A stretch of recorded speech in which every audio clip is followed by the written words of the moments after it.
आज की बात। स्वागत। आप जानते हैं कि इस समय हम लोग फुले अंबेडकर स्मृति पर्व मना रहे हैं। फुले अंबेडकर स्मृति पर्व का मतलब ये हुआ कि 28 नवंबर क्रांतिबाज ज्योतिबा फूले का स्मृति दिवस और 6 दिसंबर क्रांति सूर्य डॉक्टर बाबा साहब अंबेडकर का प्रयाण दिवस। इन दोनों दिवसों के बीच में ये जो अवधि मिला है, इसमें इनकी स्मृतियों का ये पर्व उन्हीं के विचारों के रूप में आप तक पहुंचाने का ये प्रयास है। एक बात और भी है कि क्रांतिबाज ज्योतिबा फूले हो चाहे क्रांति सूर्य डॉक्टर बाबा साहेब अंबेडकर, दोनों का जीवन ये आंदोलन है। अपने आप में वो संघर्ष है जो संघर्ष हमारे सामाजिक जीवन में बदलाव लेकर आता है, हमारे राजनीतिक जीवन में, हमारे आर्थिक जीवन में, हमारे सांस्कृतिक जीवन में एक विशेष मार्गदर्शन के साथ खड़ा होता है।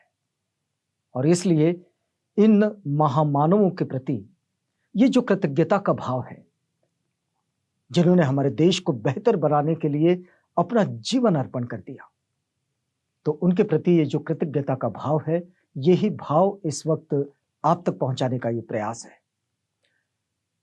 हमने पिछली कड़ी में ये जरूर देखा कि फुले अंबेडकर दोनों इस बात के लिए खासे आग्रही हैं कि शिक्षा के बगैर कुछ नहीं हो सकता। शिक्षा को उन्होंने अपने आंदोलन का आधार माना, उसका केंद्र माना और उसके साथ वे आगे बढ़े। क्रांतिबाज ज्योतिबा फूले हो चाहे क्रांति सूर्य डॉक्टर बाबा साहेब अंबेडकर, दोनों के जीवन में आंदोलनों की इतनी बड़ी लंबी फहरिस्त है कि हम उन आंदोलनों को इस वक्त में अगर समझते हैं तो वो जीवन के हर क्षेत्र को छूकर चले जाते हैं। क्रांतिबाज ज्योतिबा फूले स्त्री शिक्षा और स्त्री उद्धारक के रूप में, मतलब ज्योतिबा फूले और क्रांति ज्योति सावित्रीबाई फूले, दोनों ये जोड़ी जो है ये इस रूप में जानी जाती है। बाबा साहेब को भी महिलाओं के उत्थान के लिए और उनके सशक्तिकरण में एक महती भूमिका निभाने वाले एक राष्ट्र नेता के रूप में देखा जाता है। अब देखिएगा, क्रांति सूर्य डॉक्टर बाबा साहेब अंबेडकर क्रांतिबाज ज्योतिबा फूले को अपना गुरु मानते हैं और उनके कार्य को आगे लेकर चलते हैं, लेकिन दोनों का वक्त अलग है। वे 19वीं सदी में हैं, ये 20वीं सदी में है। लेकिन उस वक्त की जो प्राप्त परिस्थितियां हैं, उन परिस्थितियों के साथ वे अपने आंदोलन को खड़ा करते हैं कि इन परिस्थितियों में अपने आंदोलन को कैसे खड़ा किया जाए और उसको कैसे डिजाइन किया जाए। इस वक्त भी बाबा साहेब डॉक्टर अम्बेडकर और क्रांतिबाज ज्योतिबा फूले इन्हें अपना गुरु मानने वाले, इन्हें अपना मार्गदर्शक मानने वाले, इन्हें अपना प्रेरणा स्रोत मानने वाले कई संगठन हैं। उन संगठनों को इन चीजों से कुछ प्रेरणा तो मिलती है और इस आंदोलन को हम आप तक पहुंचा रहे हैं। क्रांतिबाज ज्योतिबा फूले ने ये 1864 का वक्त है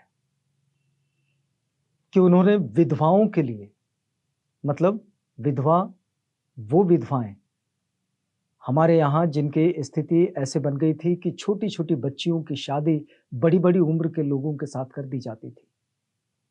जाहिर सी बात है कि उम्र बड़ी होने के कारण उस पुरुष की मृत्यु हो जाती थी और पुरुष की मृत्यु होने के बाद वो छोटी छोटी बच्चियां जो बड़ी हो गई वो विधवा कहलाती थी। इनके पुनर्विवाह की कोई व्यवस्था तो थी नहीं, लेकिन इनके लिए कोई सामाजिक स्थान भी इनका कोई अच्छा नहीं था। और ऐसे में उस वक्त में देखिएगा, 1864 का वक्त, 19वीं सदी में क्रांतिबाज ज्योतिबा फूले इश्तिहार के द्वारा इन महिलाओं के लिए एक खास व्यवस्था बनाते हैं, क्योंकि ये विधवा थी, मतलब कोई अनैतिक थी ऐसी बात नहीं थी। इन पर अत्याचार भी हुआ करते थे पुरुषों के द्वारा, और जब पुरुषों के द्वारा जब अत्याचार होते थे तो इन अत्याचारों से स्थितियां ये भी बनती थी कि वे गर्भवती हो जाती थी और उसके बाद जब बच्चे को जन्म दिया जाता था या फिर बच्चा हो जाता था, तो ये एक तो उसकी प्रताड़ना इस रूप में भी होती थी कि उसकी नैतिकता को लेकर, और दूसरी प्रताड़ना उसके बच्चों के साथ भी हो जाती थी। ये जो स्थितियां थी, इन स्थितियों पर क्रांतिबा ज्योतिबा फुले बड़े चिंतित हुए और उन्होंने इश्तिहार देकर अपने घर में एक विधवा महिलाओं के लिए एक आश्रय स्थल शुरू किया, जो जहां पर उन्हें संभव हुआ। अपना घर मतलब वो जहां पर संभव हुआ उन्हें, जहां वे इस तरह के कार्य को कर सकते थे। लेकिन क्रांतिबा ज्योतिबा फुले के पास ये व्यवस्था तो थी कि वे इन विधवा महिलाओं को आश्रय तो देंगे, लेकिन इन्हें बुलाएं कैसे? उस वक्त का अगर वो परिवेश देखें तो उस परिवेश में वो संभव नहीं था। उन्होंने इश्तिहार दिया, लोगों के पास में इस खबर को पहुंचाया। इश्तिहार भी हमने पिछली कड़ी में आपको बताए थे कि उन्होंने पुणे में वो इश्तिहार लगाया था कि जो भी अपने बच्चों को सुरक्षित और गोपनीय जन्म देना चाहती है, इस बात को गोपनीय रखना चाहती है, वो इस आश्रय स्थल में आए और चुपचाप अपने बच्चे को जन्म दे। बच्चे की परवरिश यहां इस आश्रय स्थल में की जाएगी। ये जो बात है, मानवता के प्रति प्रेम और महिलाओं के प्रति मन में जो करुणा का भाव है, जो समानता का भाव है, जो समता का भाव है, और एक व्यक्ति की गरिमा वाली जो बात है, तो व्यक्ति की गरिमा वाली बात को अपने जीवन का और अपने आंदोलन का आधार बनाकर क्रांतिबा ज्योतिबा फुले ने इस कार्य को शुरू किए। क्रांति ज्योति सावित्रीबाई फुले उनके साथ थी ही, दोनों ने मिलकर इस काम को आगे बढ़ाया। कई महिलाएं इस आश्रय स्थल में आती थी और आश्रय स्थल में आकर अपने बच्चों को जन्म देती थी, चली जाती थी। बच्चों की परवरिश वहीं अनाथालय में होती थी। एक स्थिति यह भी बनी कि क्रांति ज्योति सावित्रीबाई और क्रांतिबा ज्योतिबा जी फूले, इनके पास में कोई इनका अपना बच्चा नहीं था, तो इस आश्रय स्थल में आने वाले जो विधवा महिलाएं थी, जो गर्भवती हो जाती थी, तो इन्हीं में से एक काशीबाई, इसका बच्चा था। इसने बच्चे को जन्म दिया। काशीबाई के इस बेटे को क्रांति ज्योति सावित्रीबाई और क्रांतिबा ज्योतिराव दोनों ने अपने साथ रख लिया, अपने बेटे की तरह पाला और उसको नाम दिया यशवंत।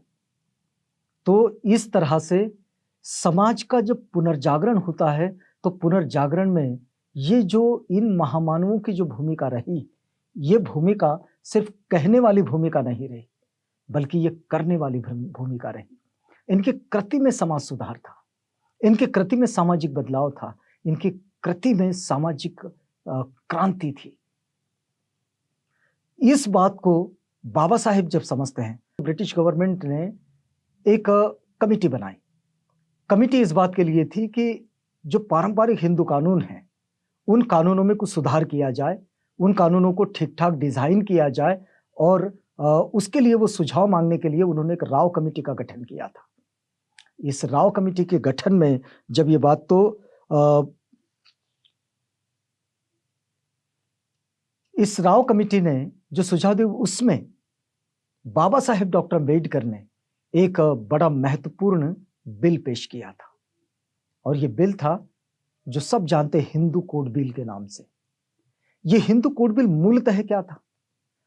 तो हिंदू समाज व्यवस्था में जिस तरह की स्त्रियों के प्रति असमानता का भाव है, उस असमानता के भाव को समानता में बदला जाए, और इसके लिए उन्होंने सुझाव दिए थे। इन सुझावों में क्या बहुत ऐसी चीजें नहीं थी कि जिनको माना ही ना जाए। बड़ी सामान्य चीजें थी कि यदि स्त्रियां अपने पति को तलाक देना चाहें, तो तलाक देने का तरीका क्या होगा और वो कैसे तलाक देगी।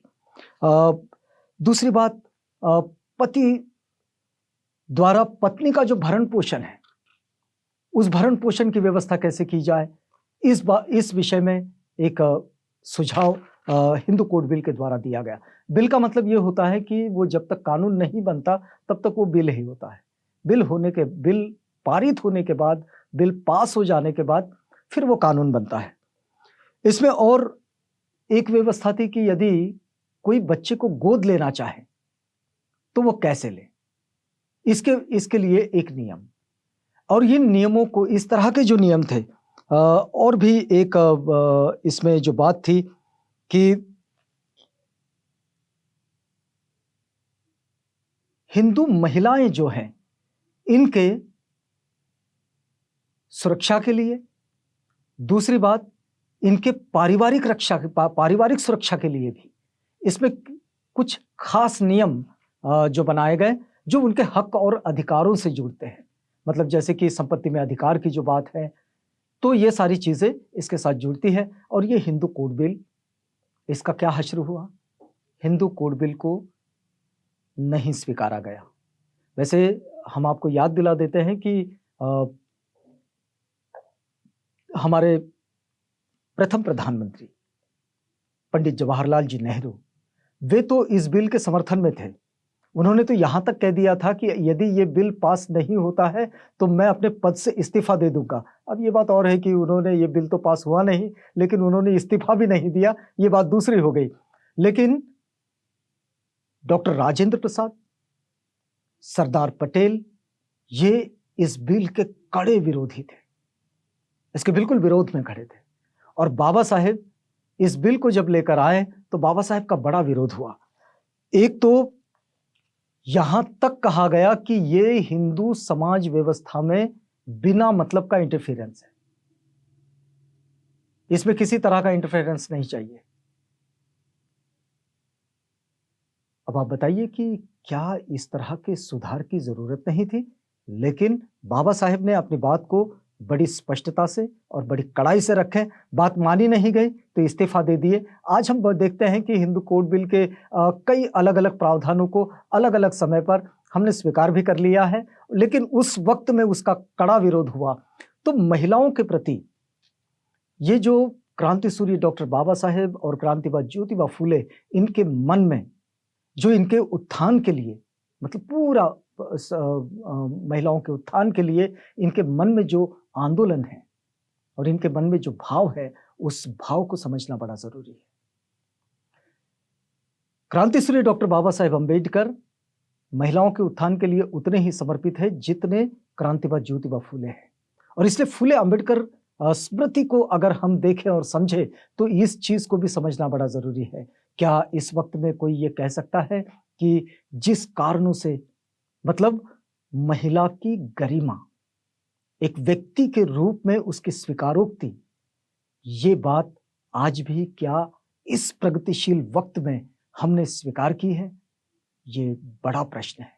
और अगर ऐसा नहीं है तो आज जहां जहां पर महिला सशक्तिकरण की बात आती है, जहां जहां पर महिलाओं के हक और अधिकारों की बात आती है, जहां महिलाओं के उत्पीड़न की बात आती है, वहां वहां पर बाबा साहेब डॉक्टर अम्बेडकर और क्रांतिवादी ज्योतिबा फूले अपने आंदोलन के साथ खड़े हो जाते हैं। तो इस वक्त में इन आंदोलनों के साथ जो लोग जुड़े हैं और जो क्रांतिवादी ज्योतिबा फूले इन्हें और क्रांति सूर्य डॉक्टर बाबा साहेब अम्बेडकर इन्हें अपनी प्रेरणा मानते हैं, अपनी प्रेरणा का स्रोत मानते हैं, वे निश्चित रूप से इन आंदोलनों से और उनके इस आंदोलन की प्रक्रिया से जरूर कुछ सीख सकते हैं और अपने आंदोलनों को एक नई दिशा भी दे सकते हैं।